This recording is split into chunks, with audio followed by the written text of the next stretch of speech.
Adapun yang melatar belakangi terbentuknya budaya positif di sekolah, yaitu bahwa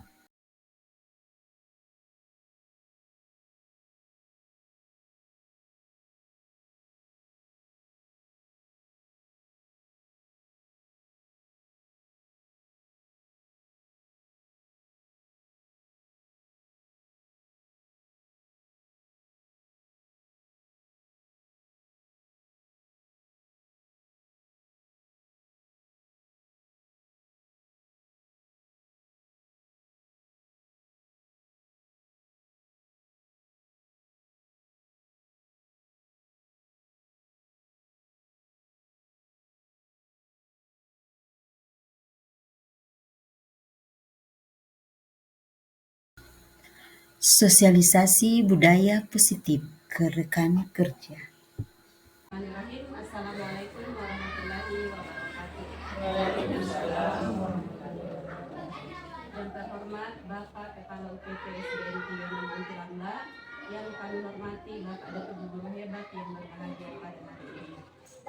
Pertama-tama marilah kita memanjatkan puji syukur kehadirat Allah Subhanahu wa taala, karena atas berkat rahmat hidayah dan karunia-Nya lah sehingga kita bisa hadir di tempat ini dalam keadaan sehat walafiat.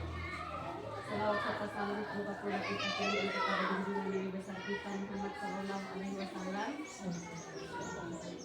kepada keluarganya, sahabatnya, tabiin tabiatnya, sampai kepada kita sekalian yang masih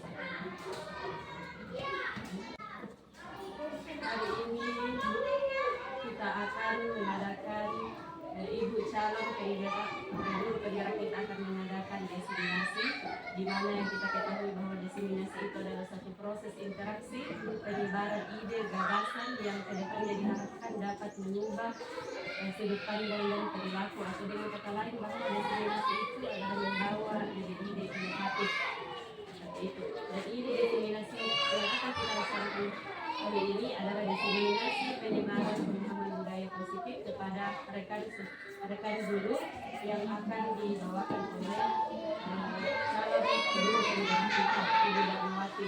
Mari kita membuka acara ini dengan sama-sama membaca bismillah. Acara selanjutnya yaitu sambutan dari Kepala UPT SDN 36 Kuntilandak kepada Bapak akan bersilakan. Bismillahirrahmanirrahim. Assalamualaikum warahmatullahi wabarakatuh. Waalaikumsalam. Yang saya hormati Bapak Ibu Guru SDN 36 Kuntilandak, dan yang saya hormati calon guru penggerak. Marilah kita bersama-sama memanjatkan puji dan syukur kepada Allah Subhanahu wa taala, yang mana pada hari ini kita masih diberi kesempatan untuk hadir di tempat ini dalam rangka melakukan suatu kegiatan daripada calon guru penggerak, yaitu tentang diseminasi budaya positif di sekolah. Selanjutnya, mari kita mengirimkan salam dan selawat kepada Nabiullah Muhammad Sallallahu Alaihi Wasallam, kepada keluarganya, sahabat-sahabatnya, bahkan sampai kepada kita. Bapak Ibu Guru yang saya hormati, dalam kegiatan diseminasi ini adalah merupakan suatu program dari calon guru penggerak pada modul 1.4. Jadi kepada Bapak Ibu Guru di dalam mengikuti jadi Bapak Ibu guru hebat yang saya hormati, jadi di dalam mengikuti sebentar tentang diseminasi penyebaran budaya positif di sekolah, supaya saya harapkan agar Bapak Ibu mengikuti dengan seksama. Menurut kegiatan ini sangat penting yang kita lakukan di sekolah ini, di mana diseminasi budaya positif itu adalah merupakan pengimplementasian budaya positif di lingkungan sekolah. Jadi diseminasi ini itu diikuti oleh semua warga sekolah. Kemudian budaya positif yang termasuk di situ adalah nilai-nilai, keyakinan-keyakinan dan kebiasaan-kebiasaan yang ada di sekolah kita ini. Jadi dengan budaya positif itu dapat menumbuh kembangkan sikap bergotong royong, mampu menumbuh kembangkan sikap gotong royong, kemudian mampu melakukan kegiatan secara bersama-sama. Jadi Bapak Ibu yang guru hebat yang saya hormati, di dalam budaya sekolah itu yang kita dapat lakukan di sekolah kita ini, yang pertama itu adalah gerakan literasi sekolah. Kemudian yang kedua adalah kegiatan ekstrakurikuler. Kemudian yang ketiga yaitu membiasakan perilaku baik yang bersifat spontan. Kemudian yang kelima itu adalah menetapkan tata tertib di sekolah. Jadi itulah sekilas budaya positif yang akan kita lakukan di sekolah kita ini. Jadi olehnya itu saya harapkan kepada Bapak Ibu, marilah kita melakukan diseminasi budaya positif di sekolah ini dalam rangka memajukan atau menciptakan karakteristik di sekolah kita ini. Jadi harapan kami, jadi marilah kita bersama-sama atau berkolaborasi dengan guru penggerak yang ada di sekolah kita ini di dalam menerapkan atau melakukan diseminasi budaya positif di sekolah. Jadi barangkali itulah sambutan yang saya sampaikan. Kurang lebihnya mohon dimaafkan. Wabillahi taufiq wal hidayah. Wassalamualaikum warahmatullahi wabarakatuh.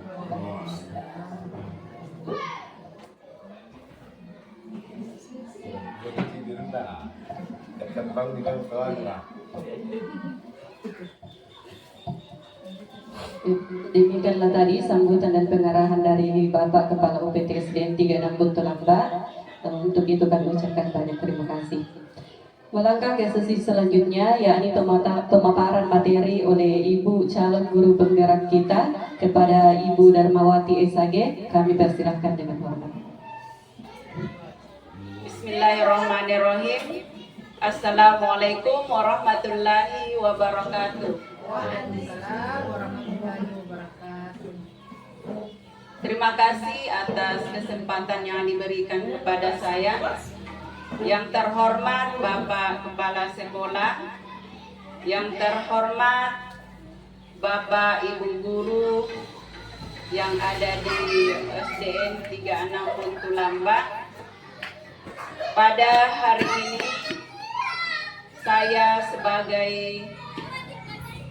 calon guru penggerak angkatan 9 akan melakukan kegiatan diseminasi penyebaran pemahaman budaya positif kepada rekan-rekan guru yang ada di UPT SDN 36 Buntulamba. Salam dan selawat kita panjatkan kepada Nabiullah Muhammad sallallahu alaihi wasallam, kepada keluarganya, sahabatnya, sampai kepada kita semua. Semoga kita masih tetap menjalankan amanah Rasulullah dengan konsisten. Selanjutnya, baiklah saya akan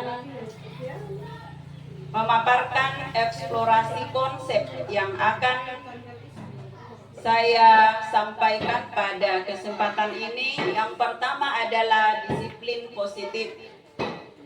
Yang kedua, motivasi perilaku manusia. Yang ketiga adalah keyakinan kelas, hukuman, dan penghargaan. Selanjutnya, kebutuhan dasar manusia. Yang kelima, posisi kontrol, dan segitiga restitusi.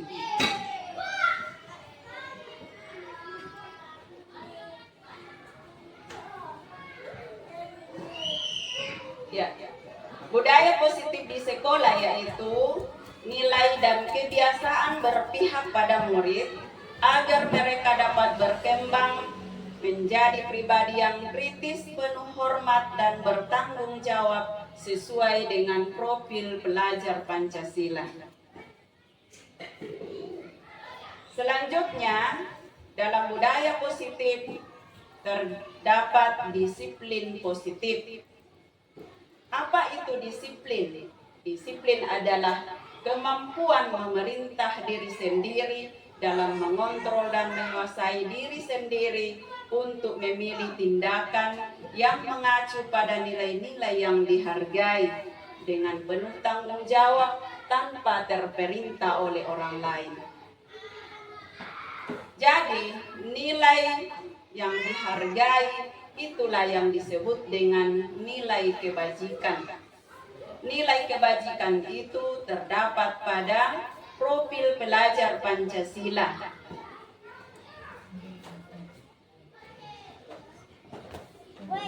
Jadi, dalam membangun budaya positif, sekolah dapat menyediakan lingkungan positif, aman dan nyaman, agar siswa mampu berpikir, bertindak, dan bertanggung jawab.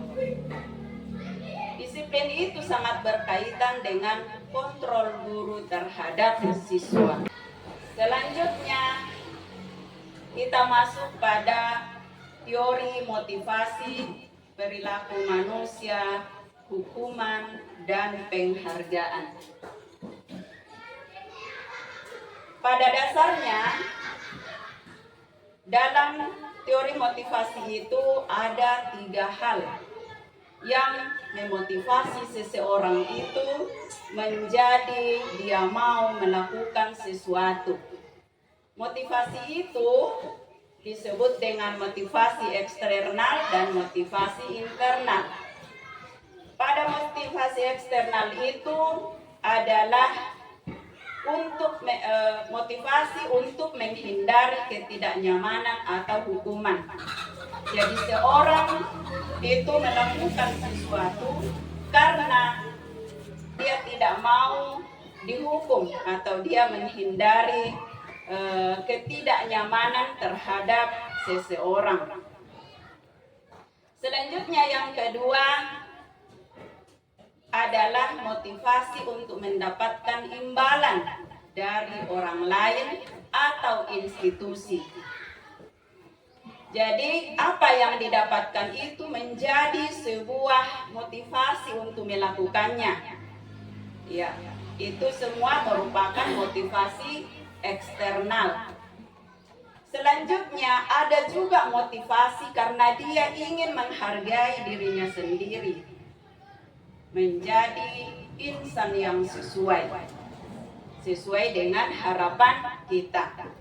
Itulah yang disebut dengan motivasi intrinsik atau motivasi internal. Ya, motivasi ini menjadi tujuan disiplin positif. Jadi 3 motivasi itu ya dapat membuat seseorang, membantu seseorang untuk melakukan sesuatu.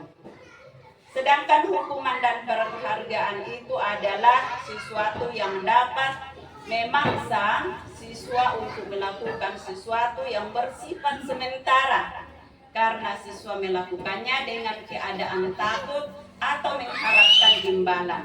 Inilah yang terjadi apabila seorang siswa melakukan apa yang diperintahkan itu karena adanya motivasi eksternal.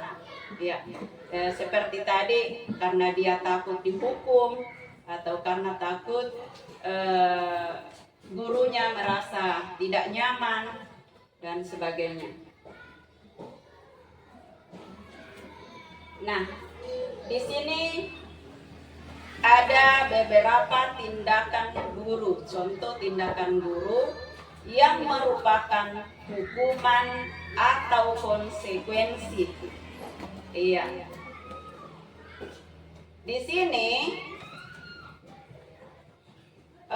kalimatnya di situ mencatat 100 kali di dalam buku kalimat saya tidak akan terlambat. Kira-kira Bapak Ibu guru ini mengandung hukuman atau konsekuensi? Jadi kalau menurut saya mencatat 100 kali dalam buku kalimat itu merupakan berupa hukuman. Mengapa saya katakan itu bukan hukuman? Karena itu secara mendadak, bukan disepakati. Terima kasih. Baik Ibu, terima kasih atas jawabannya tadi. Betul sekali bahwa mencatat 100 kali di dalam buku dengan kalimat saya tidak akan terlambat kali itu merupakan sebuah hukuman karena dilakukan secara tiba-tiba, tidak ada dalam kesepakatan. Selanjutnya, lari mengelilingi lapangan basket 2 kali karena terlambat hadir di sekolah. Kira-kira itu hukuman atau konsekuensi? Ya.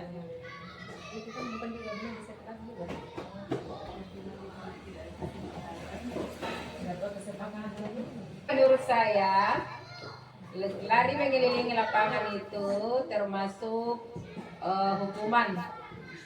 Ya. Ya, terima kasih atas jawaban Ibu. Betul sekali bahwa lari mengelilingi lapangan basket itu 2 kali karena terlambat hadir di sekolah merupakan hukuman. Iya, karena tidak mungkin itu disepakati dalam kesepakatan kelas. Selanjutnya, guru meminta untuk push up 15 kali karena tidak menggunakan masker ke sekolah. Kira-kira apakah masih hukuman atau konsekuensi? Menurut saya, murid diminta untuk push up 5 kali karena tidak menggunakan masker. Ini masuk hukuman.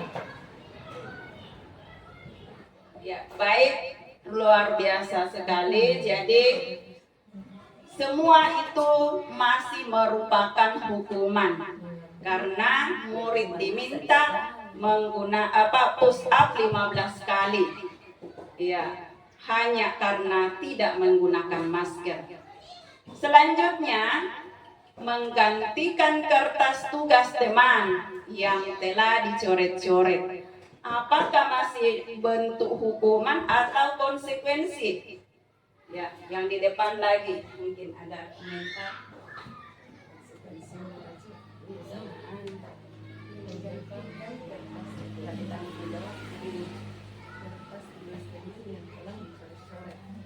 Iya. Menggantikan kertas tugas teman yang telah dicoret-coret itu sudah masuk ke dalam konsekuensi.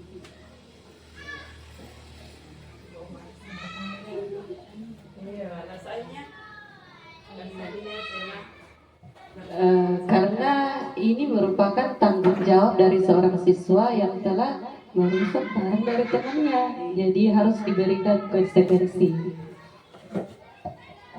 Terima kasih Mbak Ibu. Betul sekali apa yang telah disampaikan tadi bahwa menggantikan kertas tugas teman yang telah dicoret-coret itu merupakan konsekuensi. Nah, ini merupakan sebuah tanggung jawab dari seorang siswa dalam menanggung risiko dari perbuatan yang telah dilakukan. Ya, selanjutnya membersihkan tumpahan air di meja tulis karena tersenggol pada saat belajar.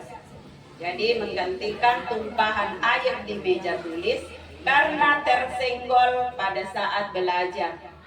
Mungkin ada di antara ibu-ibu yang Terima kasih. Membersihkan tumpahan air di meja tulis karena tersenggol pada saat belajar itu masuk ke dalam konsekuensi.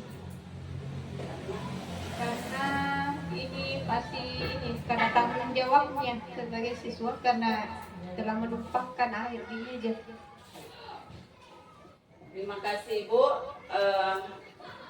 Jadi betul sekali bahwa ini lagi-lagi merupakan sebuah perilaku seseorang yang menerapkan tanggung jawab, di mana dia harus membersihkan tumpahan air di meja meskipun dia tidak sengaja menyenggol air tersebut sehingga tersenggol, sehingga tumpah.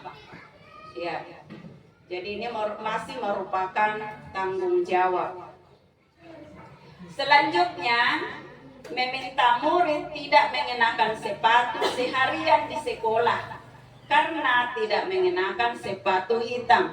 Mungkin ada lagi dari teman-teman yang lain yang bisa memberikan tanggapan.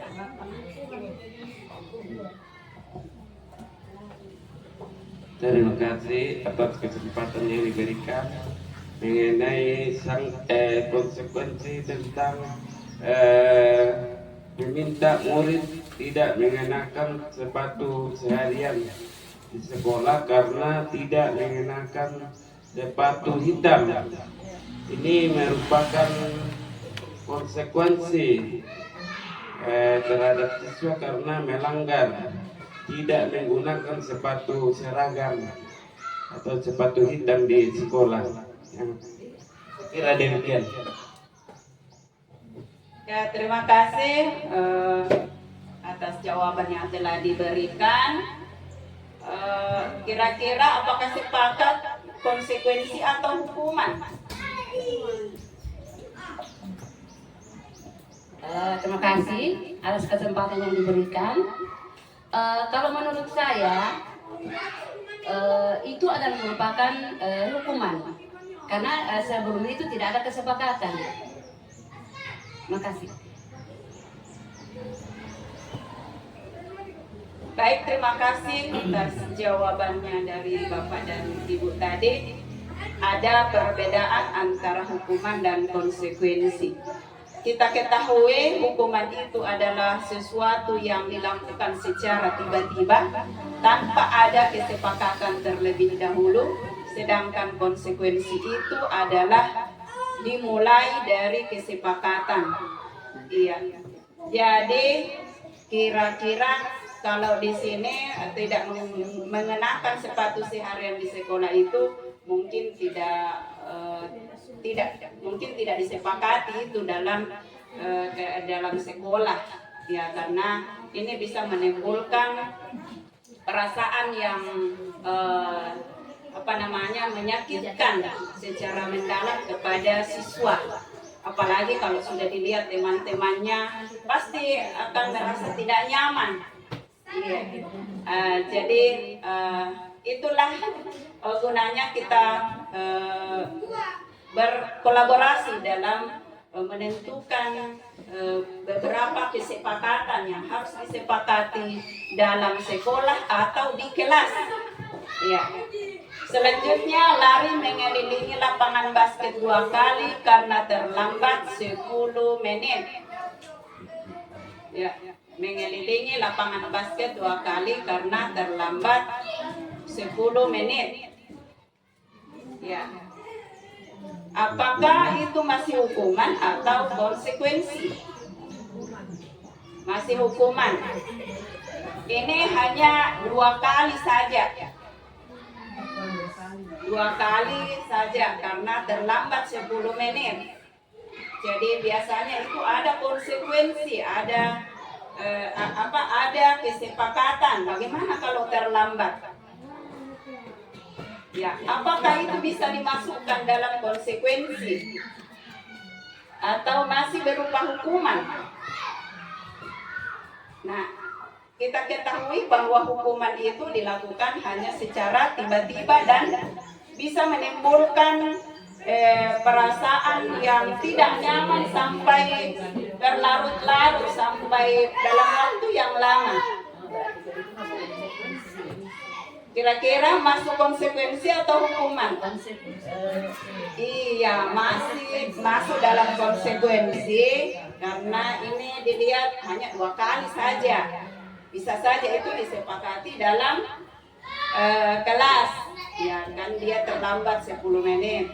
Jadi ada kesepakatan terlebih dahulu. Beda kalau dia melakukan sesuatu yang sangat berat seperti push up 15 kali. Itu bisa masuk dalam hukuman. Ya, sama dengan mencatat 100 kali, kan capek sekali kasihan. Nah, itu bisa masuk dalam hukuman. Baik, mungkin ada yang bertanya, Bapak Ibu disilahkan yang masih ada pertanyaan. Terima kasih atas kesempatan yang diberikan kepada kami. Dari hasil pemaparan Ibu calon guru penggerak tadi, di dalamnya terdapat kata hukuman dengan konsekuensi. Jadi yang menjadi pertanyaan saya di sini, apa kira-kira perbedaan hukuman dengan konsekuensi? Makasih. Terima kasih banyak Ibu atas pertanyaan yang diberikan, bagus sekali. Apa perbedaan antara hukuman dan konsekuensi? Ya, di sini kita dapat melihat ada beberapa perbedaan dari hukuman dan konsekuensi. Jadi sanksi itu sama dengan konsekuensi. Ya, hukuman itu adalah sesuatu yang menyakitkan, harus terjadi. Ya, tidak boleh tidak, harus pasti harus terjadi. Ya. Sedangkan konsekuensi adalah juga sesuatu yang harus terjadi.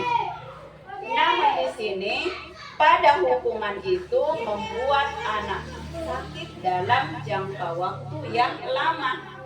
Sedangkan konsekuensi membuat anak merasa tidak nyaman hanya dalam waktu yang pendek atau singkat. Nah, selanjutnya hukuman itu membuat anak membenci kedisiplinan. Sedangkan konsekuensi membuat anak menghargai kedisiplinan.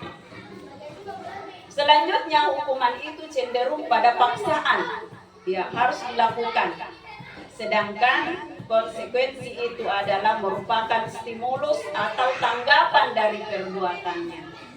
Selanjutnya, hukuman itu merupakan konsep diri yang buruk. Sedangkan konsekuensi itu merupakan konsep diri yang baik. Selanjutnya, dari hukuman ini anak belajar untuk menyembunyikan kesalahannya. Karena dia takut dihukum, maka bisa jadi dia tidak jujur mengatakan apa yang sebenarnya. Selanjutnya, konsekuensi ini anak belajar untuk mematuhi peraturan. Dia akan lebih taat pada peraturan karena dia tahu bahwa hukumannya, konsekuensinya kalau saya seperti ini, maka saya akan mendapatkan konsekuensi sanksi seperti ini. Selanjutnya, hukuman itu cenderung pada emosi, marah, rasa bersalah, ya, dipermalukan, merasa tak dihargai, ya. Sedangkan sanksi itu cenderung pada kehilangan hak, kemudian dibuat tidak nyaman, diasingkan untuk sementara waktu, ya, hanya untuk sementara saja. Jadi dia merasa ketidaknyamanan itu hanya dalam waktu yang pendek, yang singkat. Nah, dan dia sudah mengetahui bahwa oh ternyata seperti ini apabila kita melanggar.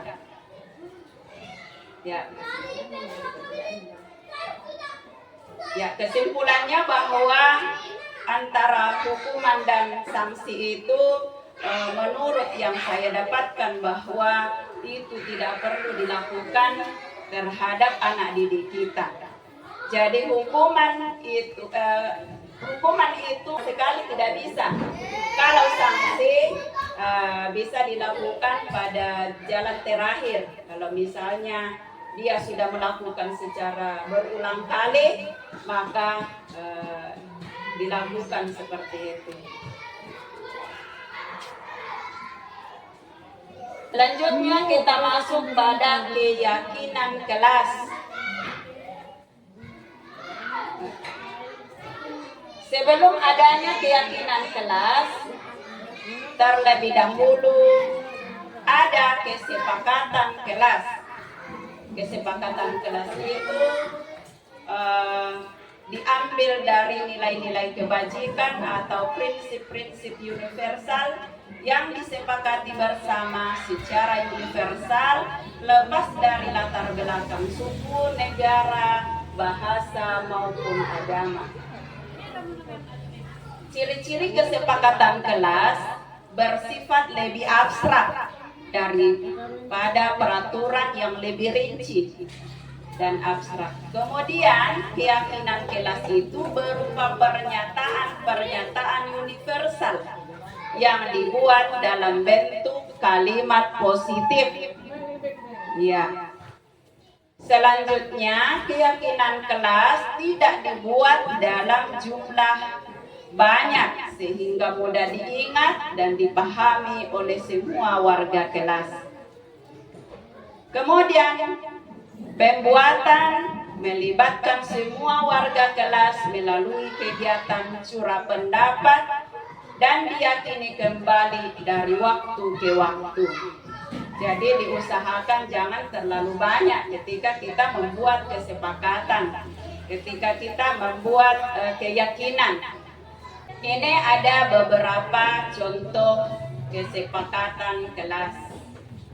Mungkin Bapak Ibu sudah menerapkannya di dalam kelas masing-masing. Ini hanya sebagai contoh saja.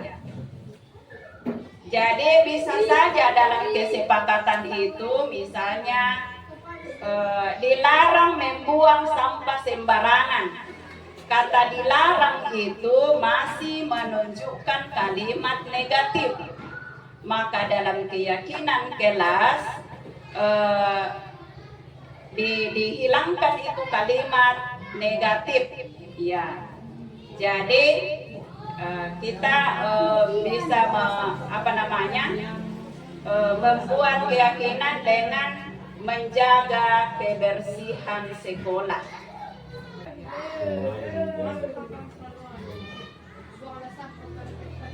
Iya, bisa juga buanglah sampah pada tempatnya.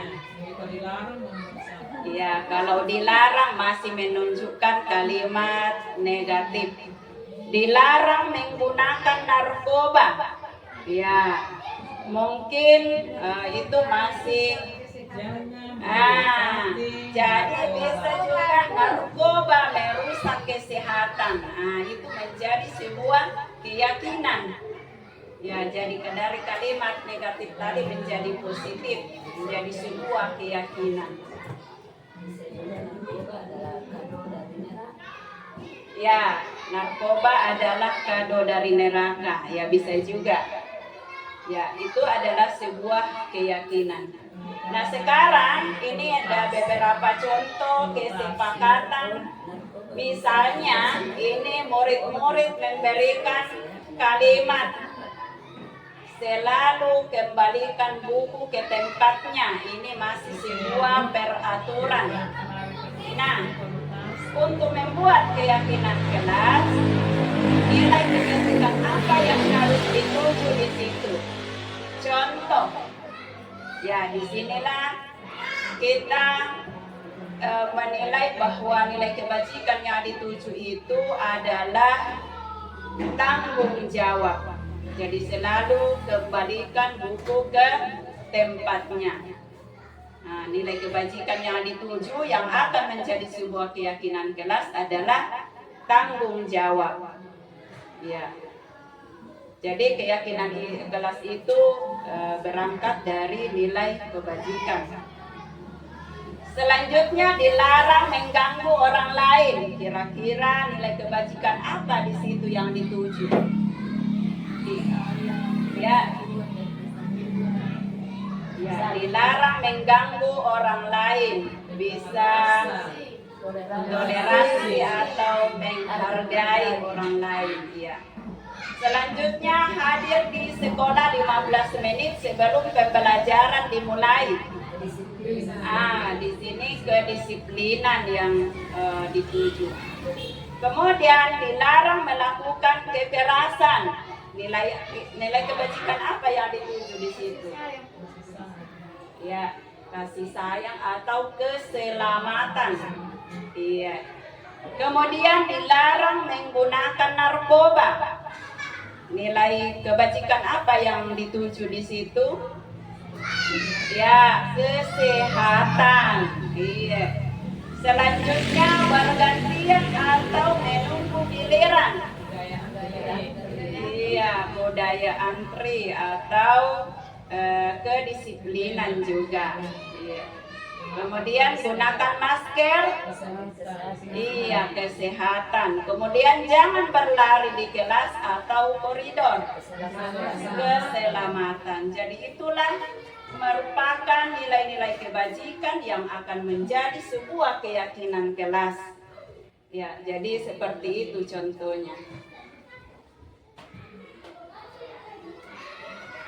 Selanjutnya kita masuk pada kebutuhan dasar manusia.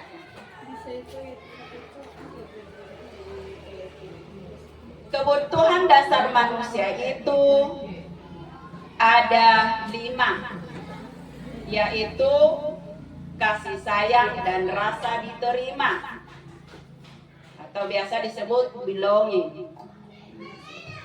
Yang kedua adalah penguasaan atau power. Yang ketiga, kebebasan atau freedom. Yang keempat, kesenangan atau fun. Dan yang terakhir, bertahan hidup atau survival.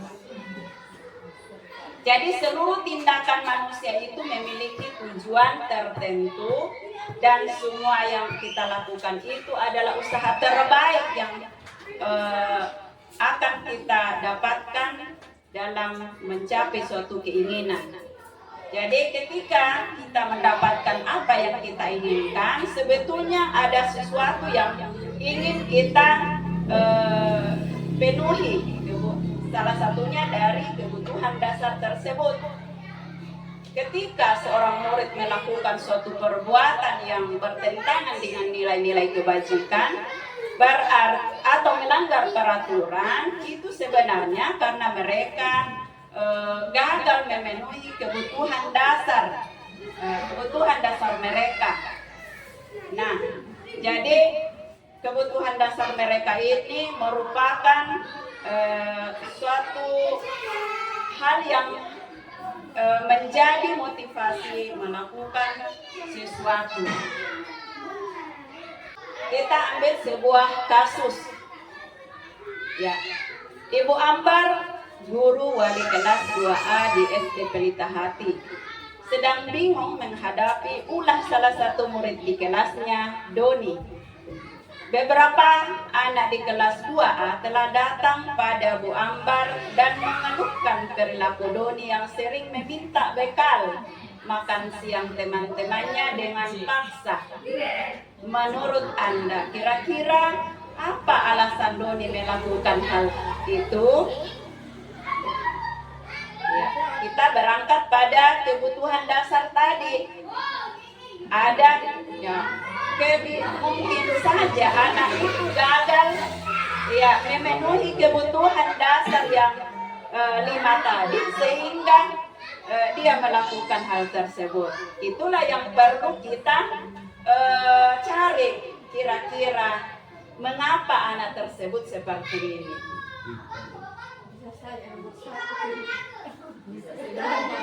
Iya, jadi di sini adalah mungkin dia gagal untuk memenuhi kebutuhan bertahan hidup. Ya, jadi di sini mungkin saja anak ini tidak mendapat bekal dari rumah, atau mungkin juga dia tidak suka makanan yang ada di rumah, bisa juga. Jadi ini yang mungkin yang gagal di sini dilaksanakan, dipenuhi adalah kebutuhan bertahan hidup, atau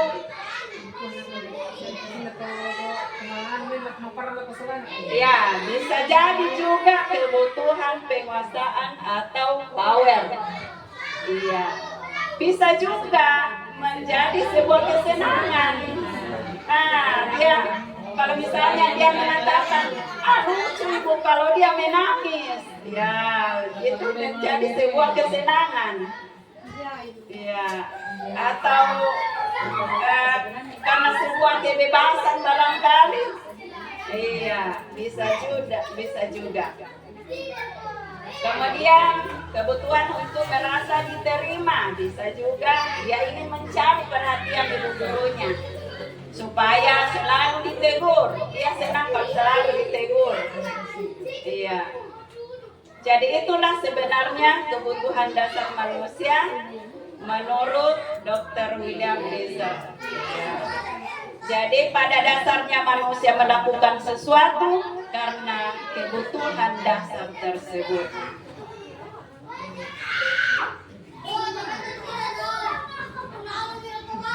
Ya, misalnya Doni mengatakan, saya lapar karena mama tidak memberi saya bekal.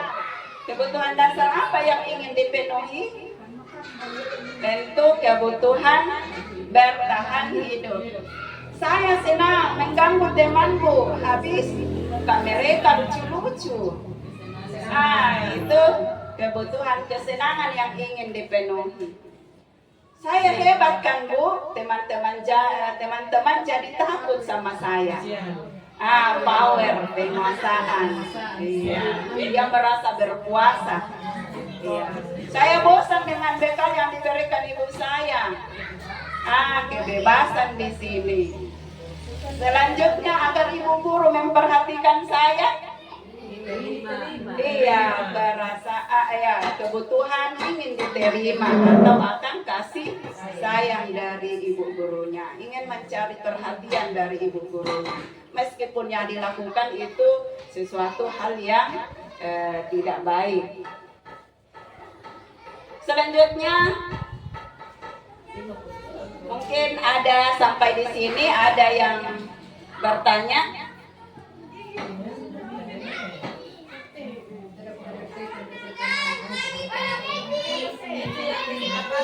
Iya, keyakinan dengan Tuhan. Iya.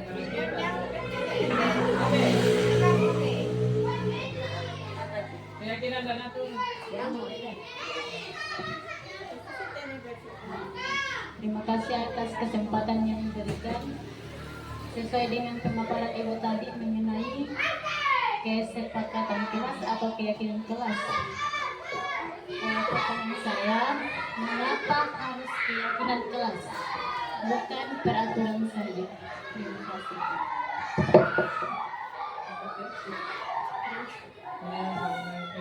Ya, terima kasih Bu atas pertanyaannya. Katanya mengapa harus keyakinan kelas, bukan peraturan saja. Jadi contoh, mengapa kita memiliki peraturan harus menggunakan helm bila mengendarai kendaraan roda 2? Iya. Mengapa? Karena itu merupakan sebuah peraturan yang harus dilakukan untuk menjaga keselamatan. Nah, keyakinan di sini yang harus kita terapkan adalah kita harus menjaga keselamatan, karena itu harus menggunakan helm. Jadi keyakinan yang dituju di sini adalah keselamatan. Jadi nilai-nilai keselamatan inilah yang kita sebut sebagai sebuah keyakinan. Menurut Gosen, suatu keyakinan akan lebih memotivasi seseorang dari dalam, dan seorang akan lebih bersemangat untuk menjalankan keyakinannya daripada hanya sekedar mengikuti peraturan. Ya, jadi ketika seseorang itu sudah meyakini bahwa ketika saya tidak menggunakan helm pasti bisa membuat saya tidak aman, ya, keselamatan saya tidak aman, ya. Jadi seperti itu. Makanya di sini perlu sebuah keyakinan. Nah, keyakinan itu berangkat dari nilai-nilai positif. Selanjutnya mungkin masih ada pertanyaan?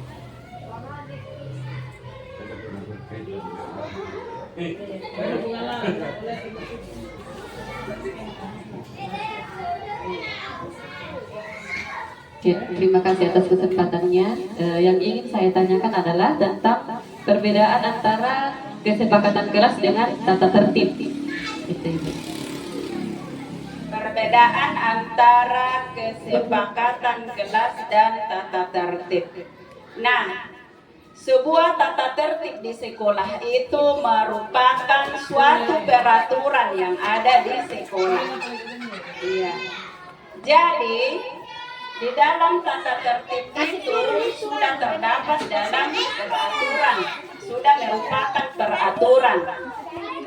Jadi ketika kita membuat kesepakatan kelas, tentu kita berangkat dari peraturan itu atau tata tertib itu.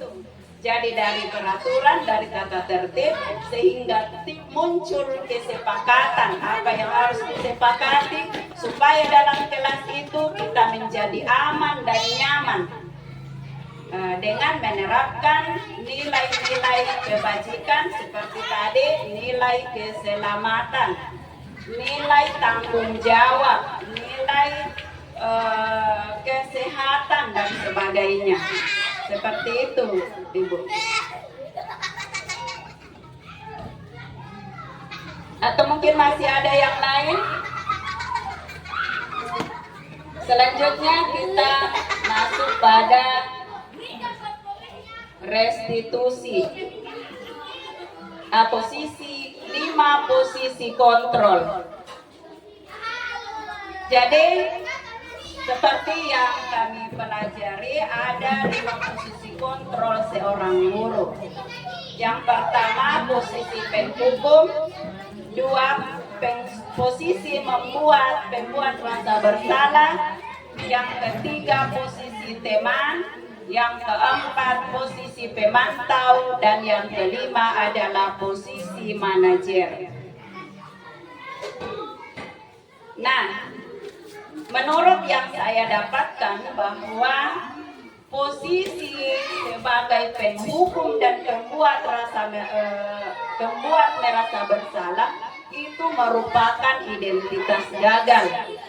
Jadi kenapa dikatakan merupakan identitas gagal? Karena biasanya dilakukan di luar kontrol seseorang, di luar kontrol seorang guru.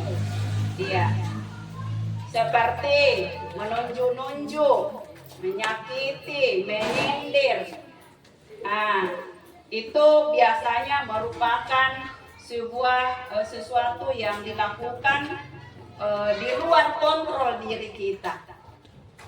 Nah, kemudian pembuat rasa bersalah, biasa ibu guru mengatakan, dia berceramah mengatakan, seharusnya kamu begini, ibu sangat kecewa kepada kamu.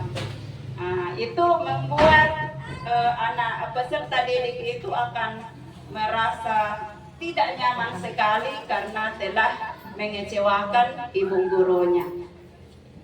Kamu harus begini. Nah, itu merupakan suatu kata-kata yang membuat seorang siswa atau seorang peserta didik merasa bersalah. Terus kata penghukum, biasa kita menyalahkan orang lain, mengatakan bodoh, ya, mengatakan sesuatu yang tidak berkualitas, di luar kontrol diri kita, karena mungkin karena ada emosi atau mungkin karena anak itu sudah mengulangi kesalahannya sehingga kita tidak terkontrol, ya. Jadi diusahakan di sini kita tidak melakukan, kita tidak menjadi memposisikan diri sebagai penghukum, ya. Kemudian membuat orang merasa bersalah itu bisa membuat seorang peserta didik merasa rendah diri. Dia akan selalu ragu-ragu dalam melakukan sesuatu dan takut bertindak. Yang di sini yang menjadi identitas berhasil atau sukses adalah sebagai teman, sebagai pemantau, dan sebagai manajer. Bagaimana ciri-ciri seorang guru menjadi teman? Contoh, ya, buatkan alasan-alasan untuk muridnya. Jadi ketika dia melakukan suatu kesalahan, dia membuatkan alasan untuk muridnya. Ya. Kemudian biasa juga guru mengatakan, ayolah lakukan demi ibu. Ya, ini posisi sebagai teman. Biasa juga anak-anak melakukannya kalau kita rayu, ayolah lakukanlah demi ibu. Kemudian tapi hasilnya itu akan menjadi ketergantungan. Nah, ketika dia melakukan kesalahan lagi, maka dia akan selalu membutuhkan gurunya di sini untuk membelanya. Nah, kemudian dia selalu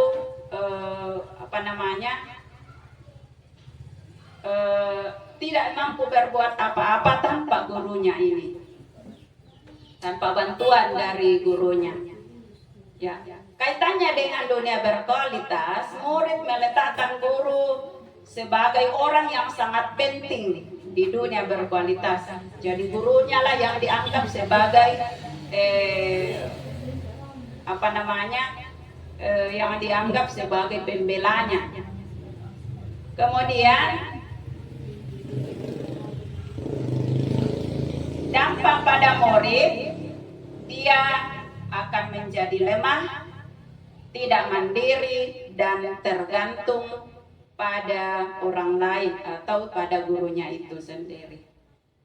Kemudian posisi menjadi seorang pemantau. Ya. Di sini guru biasanya berkata atau berbuat menghitung dan mengukur, ya, atau apa peraturannya, ya. Hasilnya ketika guru sebagai pemantau, dia seorang siswa itu menyesuaikan diri bila diawasi, tapi hanya pada saat diawasi, iya. Kemudian kaitannya dengan dunia berkualitas, murid meletakkan guru, peraturan, dan hukum di dunia berkualitas. Biasanya murid di sini berkata, berapa banyak bintang yang saya harus beroleh? Ya, misalnya kalau gurunya menanyakan tentang mata pelajaran yang berkaitan dengan dunia angkasa luar, ya, disuruh menghitung, jadi dipantau terus, tapi dia malas menjawab, dia malas menghitung, Murid berkata, kira-kira berapa Ibu? Bertanya lagi. Jadi disitulah dampak daripada murid yang apabila kita melakukan posisi sebagai pemantau itu menitik beratkan pada sanksi atau hadiah untuk dirinya. Biasa murid mengatakan, kalau saya bisa menghitung Ibu, kira-kira apa hadiahku? Iya, ya biasa begitu. Karena dia anggap muridnya ini dia merasa dekat dengan gurunya. Kadang dia seperti itu. Selanjutnya, jadi di sini yang paling baik sebenarnya adalah kita memposisikan diri sebagai manajer, ya, menghargai diri sendiri. Terkadang guru mengajukan suatu pertanyaan-pertanyaan yang membuat seorang siswa itu kembali mengingat keyakinan yang pernah kita sepakati di kelas. Ya, misalnya apa yang kita yakini, ya, apa yang bisa kau kerjakan. Jadi bagaimana cara kita memperbaiki masalah ini? Seperti itulah biasa. Jadi kita mengajak siswa ketika melakukan kesalahan, kita bisa menuntun dia dalam memecahkan permasalahannya. Selanjutnya, murid meletakkan dirinya sebagai individu yang positif dalam dunia berkualitas. Ya. Biasanya kalau kita memposisikan diri sebagai manajer, murid berkata, bagaimana caranya saya bisa memperbaiki keadaan Ibu? Ya. Jadi dia kembali bertanya, bagaimana caranya? Kita bisa di sini, kita bisa menuntun, mengarahkan siswa tersebut dalam memecahkan permasalahannya. Namun kita tidak memaksakan, kita kembalikan lagi kepada siswa itu sendiri apa yang bisa dia lakukan. Kita tidak menentukan, ya, kita hanya mengarahkan saja. Selanjutnya, jadi murid di sini mengevaluasi dirinya, bagaimana cara memperbaiki diri.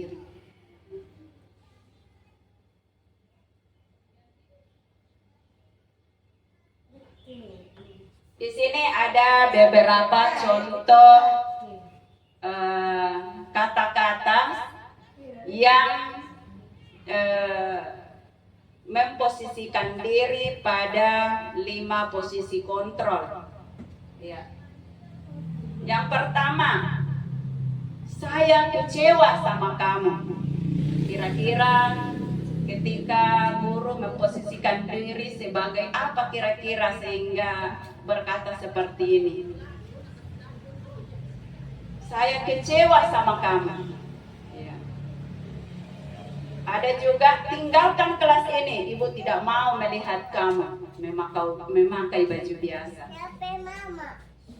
Ayolah Dino, jangan ribut, nanti saya ditegur Bapak Kepala Sekolah. Apa kamu ingin nilai tinggi? Selanjutnya, langkah apa saja yang akan kamu lakukan untuk dapat nilai tinggi? Disinilah ini sebuah ucapan seorang guru yang memposisikan diri sebagai penghukum, sebagai pembuat rasa bersalah, sebagai teman, sebagai pemantau, dan sebagai manajer. Jadi yang pertama tadi, saya kecewa sama kamu. Ini tentu kata-kata dari seorang guru yang eh, akan memposisikan diri sebagai penghukum. Selanjutnya, tinggalkan kelas ini. Ibu tidak mau melihat kamu memakai baju biasa. Ini biasanya diucapkan oleh guru yang memposisikan dirinya sebagai pembuat rasa bersalah. Kemudian, ayolah Dino, jangan ribut. Nanti saya ditegur Bapak Kepala Sekolah. Ya, ini adalah kata-kata yang biasa diucapkan oleh guru yang memposisikan diri sebagai teman. Ya. Selanjutnya, apakah kamu ingin nilai tinggi? Ya, ini sebagai posisi sebagai pemantau. Apakah kamu mau nilai tinggi? Nah, tentu muridnya mengatakan iya. Nah, jadi kita menuntun anak itu, kita tetap memantau anak itu melakukannya sehingga betul-betul dia melakukan sesuai dengan apa yang dia ucapkan. Selanjutnya, langkah apa saja yang akan kamu lakukan untuk dapat nilai tinggi? Inilah posisi guru yang biasa menjadi manajer. Jadi dia menuntun muridnya untuk mendapatkan nilai tinggi. Dia menuntun muridnya mengevaluasi diri, apa kira-kira yang bisa dilakukan. Jadi bukan kita yang menentukan bahwa kamu harus begini, tapi murid sendiri yang menemukan apa yang harus dilakukan supaya dia mendapat nilai yang tinggi. Selanjutnya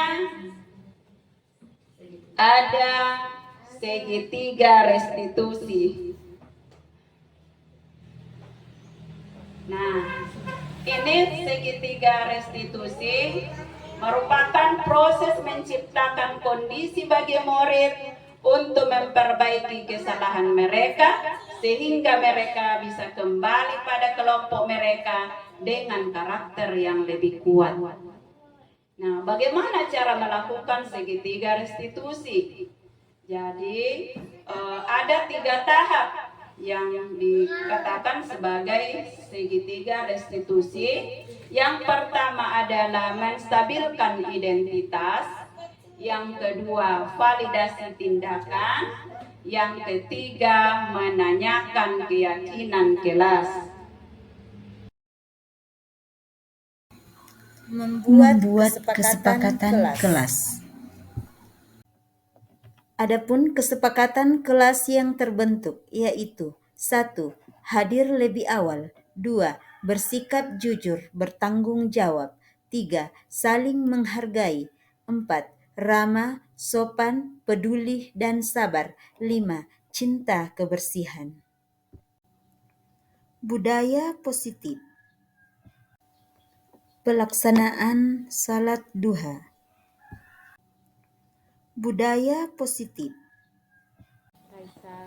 Kegiatan makan bersama. Kegiatan makan bersama. Kegiatan makan bersama. Kegiatan makan bersama. Kegiatan makan bersama. Kegiatan makan bersama. Kegiatan makan bersama. Kegiatan makan bersama. Kegiatan makan bersama. Kegiatan makan bersama. Kegiatan makan bersama. Kegiatan makan bersama. Kegiatan makan bersama. Kegiatan makan bersama. Kegiatan makan bersama. Kegiatan makan bersama. Kegiatan makan bersama. Kegiatan makan bersama. Kegiatan makan bersama. Kegiatan makan bersama. Besok tidak boleh terlambat lagi ya. Kegiatan makan bersama. Kegiatan makan bersama. Nanti lain kali Kegiatan makan bersama. kita akan ketinggalan pelajaran. Kegiatan makan bersama. Kegiatan makan bersama. Kegiatan makan bersama. Kegiatan makan bersama. Kegiatan makan bersama. Perkenalkan, nama Budaya saya Resya positif. Zatil Izzah dari SDN 36 Budaya Butulamba. positif. Perasaan saya saat melakukan Budaya restitusi positif. bersama Ibu Darmawati, Budaya saya positif. sangat senang karena Ibu telah memberi Budaya solusi dari permasalahan saya. Budaya positif. Terima kasih Ibu Darmawati. Terima kasih.